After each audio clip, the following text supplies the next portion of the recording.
Okay, good guys, no? Meron kaming lilinisin dito na media, no? So, napakadumi ito guys. Kung mapansin nyo, ayan, no? Yung pulsator, madumi na. Yung mga filter, madumi. Putik na talaga, no? Literal na putik ito guys. So, ito na nga yung drum guys. Babaklasin natin to, no? Para makita natin kung madumi na rin, no? So, ayan, no? Ayan. So, yung mapansin nyo guys, ayan, no? Putik. Ayan, no? So isipin nyo guys, diyan kayo naglalaba sa ganun kaputik na washing machine. So kailangan nyo talaga guys ipalinis ang inyong mga washing machine. So ito guys, ginamitan na ito ng tablets, no? Yung na bibili daw sa online, ginamitan na ng ating customer, pero sobrang dumi pa rin, no? So talagang deep cleaning po talaga ang kailangan sa ating mga washing machine para talaga malinis. So ayan, no? Ayan, napakadumi niyan. So yun, no? So ayan na nga guys, yung finished product natin, malinis na.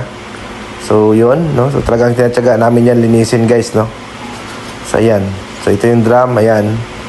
So, tinatsaga natin yan, guys, para malinis lang yung mga washing machine. So, kung gusto nyo, guys, magpa-service, message lang kayo sa aming Facebook page sa North Repair Shop, no? All brand po, guys, yung sinaservice namin. Kami po ay nagsiservice ng Cavite, Laguna, Batangas, no? So, yan.